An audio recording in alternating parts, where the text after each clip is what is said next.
আজকে আমার আলোচনার বিষয় স্ত্রীর কামরস না আসলে করণীয়। অনেক পুরুষের অভিযোগ থাকে বা অনেক পুরুষ নিজে চিকিৎসা নিতে এসে তার স্ত্রীর প্রসঙ্গে বলে যে ম্যাম আমি চিকিৎসা নিয়ে কি করব, আমার স্ত্রীর তো কামরস আসে না, অর্থাৎ অর্গাজম হয় না। আসলে অর্গাজম তো অনেকে বোঝে না, যে কারণে বলে যে কামরস আসে না, যে কারণে জায়গাটা পিছিল্য হয় না। আমি সহবাস করতে গেলে ওর জায়গা না ভেজার কারণে ওর ভিতরে জনিপথ শুষ্ক হয়ে যায়, ছুলে যায়। অনেক সময় দেখা যায় যে আমার পুরুষাঙ্গ ছুলে যায়। তো সেক্ষেত্রে আমি এখন কি করতে পারি?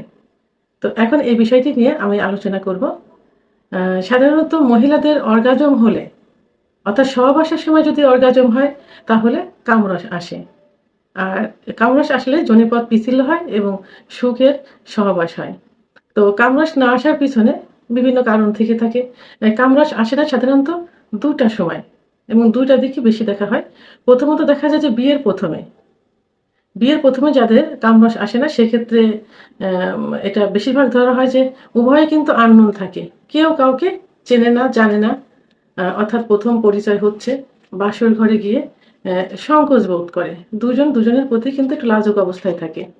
তো লাজুক অবস্থায় থাকার কারণে যেমন পুরুষরা, যেমন অনেক সময় দেখা যায় যে অনেক মেয়ে অভিযোগ দিয়ে থাকে যে বাসর ঘরে স্বামী কিছুই করতে পারে না, অর্থাৎ আমার কাছে আসতেই পারে না, যদিও আসছে জনিপথে পুরুষাঙ্গ প্রবেশের পূর্বে বীর্যপাত হয়ে গেছে, অর্থাৎ ভিতর দেওয়ার কিছু সময় পরে হয়ে গেছে।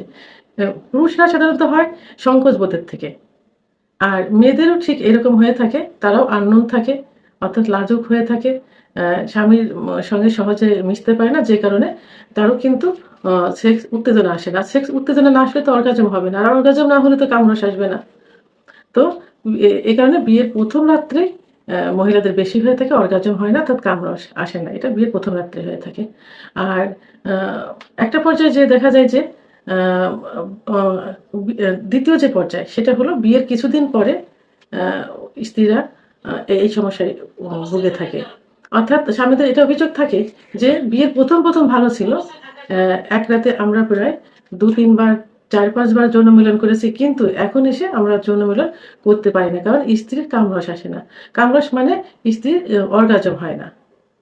তো এটা অর্গাজম না হওয়ার কারণে যৌনিপথ পিচ্ছিল্য হয় না। তাহলে ২ টা কারণ। একটা বিয়ের ১ম রাত্রে, একটা বিয়ের কিছুদিন পরে যেয়ে।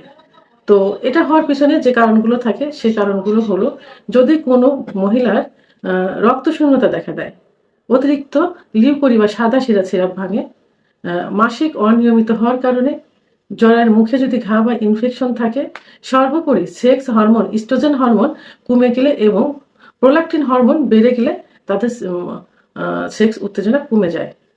আর তখন কি করতে হয়? অবশ্যই তাকে ডাক্তারের শরণাপন্ন হতে হয়।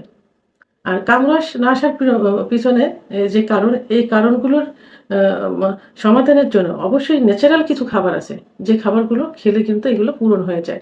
তো ন্যাচারাল খাবারগুলো যেমন শাকসবজি, পর্যাপ্ত পরিমাণ শাকসবজি খেতে হবে। দুধ, গরুর খাঁটি দুধ খেতে হবে। সেই খাঁটি দুধটা কিন্তু কি হইতে হবে? যতটুক পানি ততটুক দুধ হইতে হবে। অর্থাৎ যতটুক দুধ ততটুক পানি। পাতলা করে খেতে হবে। আর ডিম খেতে হবে অবশ্যই হাফ সেদ্ধ, অর্থাৎ কুসুম সেদ্ধ হবে না। এই জাতীয় ডিম খেতে হবে। আ প্রোটিনযুক্ত কিছু মাছ খেতে হবে। এবং আমিষ জাতীয় কিছু মাছ খেতে হবে। আ এবং আ এখানে খেজুর, কাজু বাদাম, আ মা মধু ইত্যাদি খাবারগুলো নিয়মিত খাদ্য তালিকায় রাখতে হবে। আর পাশাপাশি অবশ্যই তার যে সমস্যাগুলো থাকবে, যেমন আ যে লিউকোরিয়া, এটা বন্ধ করতে হবে। রক্তশূন্যতার জন্য আ অবশ্যই রক্তশূন্যতা দূর করার কিছু খাবার খেতে হবে। যে খাবারগুলো খেলে রক্তশূন্যতা দূর হয়ে যাবে। আর সর্বোপরি স্ত্রীর সঙ্গে ভালো ব্যবহার করতে হবে। তাদের কখনো কষ্ট দেওয়া যাবে না। হাসিখুশি অবস্থায় রাখতে হবে। সবসময় যেন মন প্রফুল্ল থাকে। স্বামীর প্রতি যেন আকর্ষণ থাকে। স্বামীকে দেখলে যেন তার ভালো লাগে এবং সম্পর্কটা এত মধুরই থাকবে যে চোখের ইশারায় স্বামীর প্রতি একটা আকর্ষণ ভাব চলে আসবে। আর চোখের ইশারায় যদি স্বামীর প্রতি আকর্ষণ ভাব চলে আসে, তাহলে সেই মহিলা কখনোই যৌন রোগে ভুগতে পারবে না। তাই এজন্য স্ত্রীর সঙ্গে মধুর সম্পর্ক বজায় রাখতে হবে। আর পাশাপাশি অবশ্যই কিছু চিকিৎসা নিতে হবে। তো সেক্ষেত্রে সেক্সুয়াল অর্থাৎ যৌন রোগের যে চিকিৎসা, সেই চিকিৎসা হোমিওপ্যাথি ওষুধ সবথেকে ভালো কাজ করে থাকবে। এইজন্য অবশ্যই পার্শ্ব প্রতিক্রিয়ামুক্ত হোমিওপ্যাথি ওষুধ সেবন করতে হবে। তো আমি আজকে কিছু পার্শ্ব প্রতিক্রিয়ামুক্ত হোমিওপ্যাথি ওষুধের নাম বলব, যে ওষুধগুলো নিয়মিত কিছুদিন খেলে আহ, আহ, আহ, মহিলাদের যে সেক্স হরমোন, সে সেক্স হরমোনটা বৃদ্ধি পেয়ে যাবে, সহজেই উত্তেজনা আসবে, এবং উত্তেজনা আসলেই যখন স্বামী সহবাসে যাবে, সহবাসের পূর্বে যখন ফোর ফেললে অর্থাৎ আদর করবে, তখনই সঙ্গে সঙ্গে তার অর্গাজম হবে, অর্থাৎ কামরাস বেরিয়ে আসবে। তো হোমিওপ্যাথি ওষুধের প্রথম যে ওষুধটি, সেটা হলো ড্যামিয়ানা।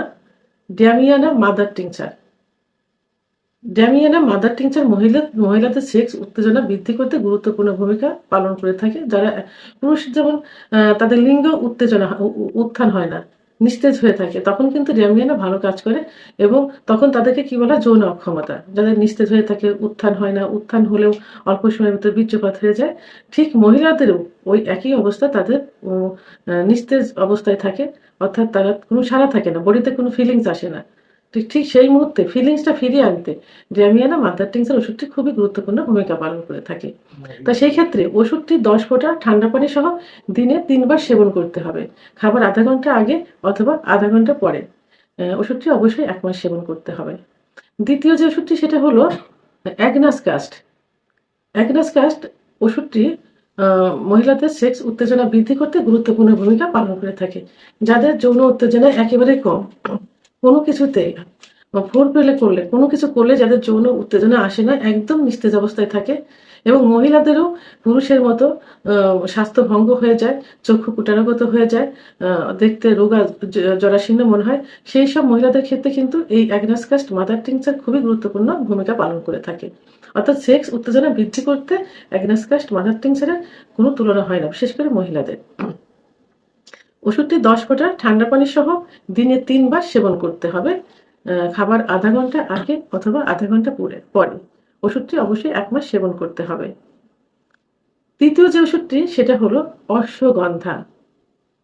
অশ্বগন্ধা মাদার টিংচার ওষুধটি মহিলাদের সেক্স উত্তেজনা বৃদ্ধি করতে গুরুত্বপূর্ণ ভূমিকা পালন করে থাকে, বিশেষ করে যেসব মহিলাদের মাসিক অনিয়মিত, অর্থাৎ মাসিকের কালার একদমই মানে খয়েরি কালার হয়ে থাকে। মাসিক হবে কিন্তু লাল, এবং সেটা পরিষ্কার পানির মতো লাল হবে, সেটা কিন্তু মাসিক নিয়মিত, অর্থাৎ ক্লিয়ার হয়ে থাকে সেক্ষেত্রে। কিন্তু যেখানে দেখা যাবে যে একটু অনিয়ম আসছে, মাসিকের কালারটা একটু কালচে কালার আসছে, একটু অর্থাৎ খয়েরি, এবং মাছের কলতানির মতো দেখা যায়, সেই সব মহিলাদের ক্ষেত্রে অশ্বগন্ধা ওষুধটি খুবই গুরুত্বপূর্ণ ভূমিকা পালন করে থাকে। তো অশ্বগন্ধা ওষুধটি 10 ফোঁটা হালকা গরম পানি সহ দিনে 3 বার সেবন করতে হবে, খাবার আধা ঘন্টা আগে অথবা আধা ঘন্টা পরে। ওষুধটি অবশ্যই 1 মাস সেবন করতে হবে। এর সঙ্গে একটি গুরুত্বপূর্ণ ওষুধের ট্যাবলেটের কথা বলবো, সেটা বায়োকেমিক ট্যাবলেট ক্যালিফস। ক্যালিফস 30 অর্থাৎ 30 এক্স ওষুধটি 7টা করে দিনে 3 বার চুষে খেতে হবে, খাবার পর 1 গ্লাস কুসুম গরম পানি সেবন করতে হবে। অর্থাৎ বায়োকেমিক ওষুধ সেবন করার পর অবশ্যই এটা চুষে খেতে হবে। কুসুম গরম পানি খেলে এটা আরো কার্যকরী ক্ষমতা বৃদ্ধি করে দেয়। আর ক্যালিফাস ওষুধটি কিন্তু সিনাইয়ের উপরে কাজ করে থাকে, আর সেক্স উত্তেজনা কিন্তু সিনা মস্তিষ্কের থেকে, সিনাইয়ের থেকে কিন্তু